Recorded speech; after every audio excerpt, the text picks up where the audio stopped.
उद्धवजींशी संबंध खूप खराब अशी परिस्थिती नाही, पण जवळ येत आहोत आणि पुन्हा सोबत येऊ अशीही स्थिती नाही. ठाकरेंनी भेट घेतल्यानंतरच्या तर्कवितर्कांवर फडणवीसांचं स्पष्टीकरण.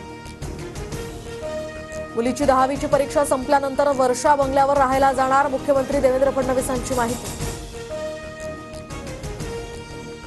वर्षा बंगल्यावर कामाख्या देवी समोर कापलेल्या रेड्याचे शिंग पुरले, त्यामुळे आता फडणवीस वर्षा बंगल्यावर राहायला गेले नाहीत. राऊतांचा निशाणा, तर अंधश्रद्धा निर्मूलन समितीनं राऊतांवर कारवाई करावी, बावनकुळेंचं प्रत्युत्तर.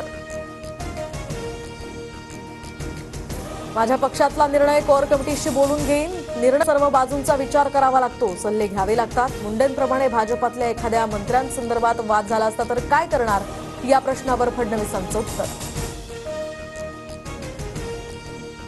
अंजली दमानियांकडून माझ्यावर मोघम आरोप, तर दमानियांवर अब्रू नुकसानीचा खटला दाखल करणार, मंत्री धनंजय मुंडे संतापले.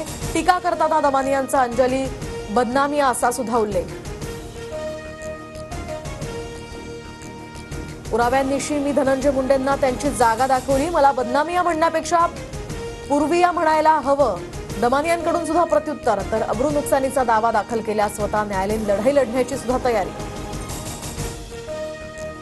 धनंजय मुंडे कृषी मंत्री असताना 350 कोटींचा घोटाळा, टेंडर काढण्याआधीच पुरवठादारांना पैसे दिले, पुरावे दाखवत अंजली दमानियांचा गंभीर आरोप. मुंडेंचा राजीनामा घेण्याची आता मागणी. महाराष्ट्रात पीक विमा योजनेमध्ये भ्रष्टाचार, घोटाळ्याची चौकशी करा, खासदार सुप्रिया सुळेंची लोकसभेत मागणी. तर या चौकशीत कुणीही दोषी आढळल्यास कारवाई करू, केंद्रीय कृषी मंत्र्यांचं आश्वासन. शांत बसलो म्हणजे आम्हाला बोलता येत नाही असं नाही, दमानिया आणि त्यांना माझ्यावर आरोप करायला लावणाऱ्यांना शुभेच्छा. मुंडेंचा सूचक इशारा, सर्व आरोप सुद्धा फेटाळले. संतोष देशमुख हत्या प्रकरणातील षडयंत्रात धनंजय मुंडे सहभागी, हत्या आणि खंडणीसाठी मुंडेंनीच आरोपींना पाठवलं होतं. जरांगेंचाही मुंडेंवर निशाणा, तर सीडीआर तपासण्यासह मुंडेंवर 302 लावण्याची मागणी. एकनाथ खडसे पुन्हा भाजपमध्ये जाण्याची शक्यता, खडसेंच्या जिल्ह्यात आता भाजप प्रवेशाची चर्चा. भाजप प्रवेशासंदर्भात खडसेंकडून मात्र कुठलीही प्रतिक्रिया नाही, कुठलाही दुजोरा नाही. कथित खिचडी घोटाळा प्रकरणामध्ये ठाकरेंचे निकटवर्तीय सूरज चव्हाणांना जामीन मंजूर, आज पत्रकार परिषद घेऊन आरोपांवर उत्तर देणार. सगळेच गद्दार होऊ शकत नाहीत हे सूरजनं दाखवून दिलंय, उद्धव ठाकरेंकडून कौतुक.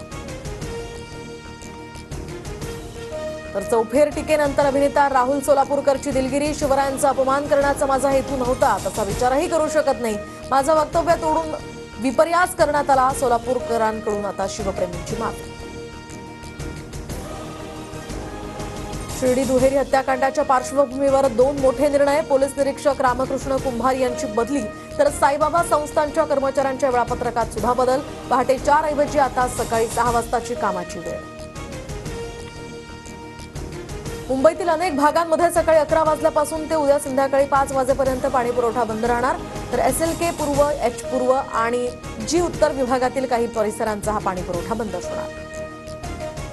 पुण्यात 3 नवीन GBS संशयितांची नोंद, तर जिल्ह्यामध्ये आतापर्यंत 5 जणांचा मृत्यू, 60 रुग्णांवर ICUमध्ये उपचार, तर 21 जण व्हेंटिलेटरवर असल्याची माहिती. राज्यात आतापर्यंत 130 GBS रुग्णांचं निदान. पुण्यात आता खासगी आरो प्लांटच्या पाण्याचे सुद्धा नमुने दूषित, महापालिकेच्या तपासणीमध्ये 30 पैकी 19 प्रकल्पांचं पाणी अशुद्ध, आयुक्तांकडून संबंधित आरो प्लांटवर कारवाईचे आदेश. म्हाडाच्या कोकण मंडळाच्या 2264 घरांसाठी आज सोडत, तर ठाण्यातील काशीनाथ घाणेकर नाट्यगृहामध्ये सोडत काढली जाणार. रेल्वेत 32,000 जागांसाठी मेगा भरती होणार, उमेदवारांना 22 तारखेपर्यंत अर्ज भरता येणार, फक्त राष्ट्रीय शिकाऊ प्रशिक्षण प्रमाणपत्र पात्र ठरणार.